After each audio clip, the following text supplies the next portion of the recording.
नमस्कार, मैं हूं चंद्रभान सिंह भदौरिया और आप देख रहे हैं झाबुआ अलीराजपुर लाइव।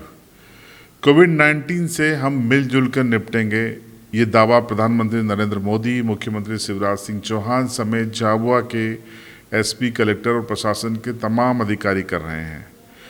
ज़्यादातर लोग लॉकडाउन का सम्मान कर रहे हैं, पालन कर रहे हैं, लेकिन कुछ मुट्ठी भर लोग ऐसे हैं जो इस व्यवस्था को ठेंगा बताने पर आमादा हैं, और वो इसलिए कामयाब हो रहे हैं क्योंकि कहीं न कहीं प्रशासनिक स्तर पर भी चूक हो रही है, गड़बड़ियाँ हो रही हैं। मैं 4 उदाहरणों के ज़रिए आपको ये अपनी बात सामने रखूँगा और सवाल खड़े करना चाहता हूँ। एसपी, कलेक्टर झाबुआ से भी ये सवाल है। उदयगढ़ के जिस शिक्षक को, जनशिक्षक को कोरोना प्लस निकला है, उसके बारे में बताया जाता है कि वो 30 मार्च को उज्जैन से वाया झाबुआ जिला होकर ही गुजरा है और उदयगढ़ पहुंचा है। तो ये कैसे आसानी से निकल गया?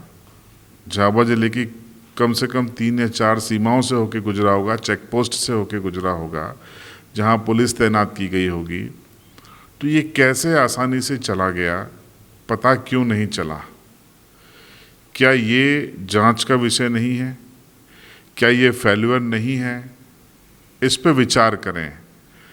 दूसरा उदाहरण है महबूब पेंटर, झाबुआ के हुसैनी चौक का ये शख्स है। इसकी पत्नी और बच्ची राजस्थान के कुशलगढ़ में थी, जहाँ पे कोरोना का कहर चल रहा है। 60 से ज़्यादा लोग वहाँ पर इस समय पॉजिटिव हैं।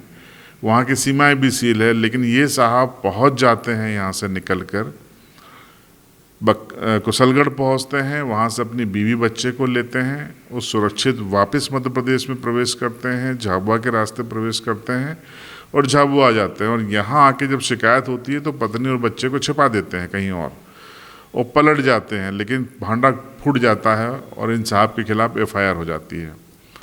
FIR होना, कार्रवाई होना अच्छी बात है, लेकिन यहाँ पर फिर मेरा वही सवाल है कि ये साहब चले कैसे गए, रास्ते में इनको जाने कैसे दिया गया? अगर ये थांदला काकनवानी होकर गए होंगे तो वहाँ की पुलिस क्या कर रही थी? अगर ये मेघनगर मदरानी होकर घुसे होंगे तो वहाँ की पुलिस क्या कर रही थी? अगर ये दाहोद होते हुए घुसे होंगे तो फिर क्या हो रहा, पुलिस बैरिकेटिंग कैसी कर रही थी?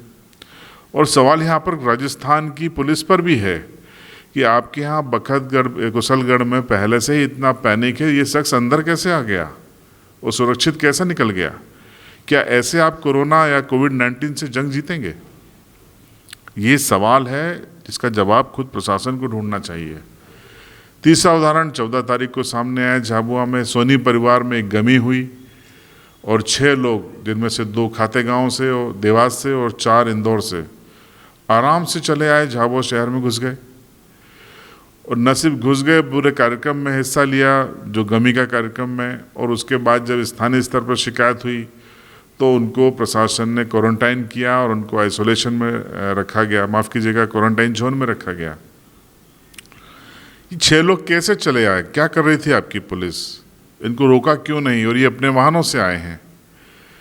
और रास्ते की पुलिस क्या कर रही थी? अगर खातेगांव से 2 लोग निकले हैं, इंदौर से निकले हैं, तो धार पुलिस क्या कर रही थी?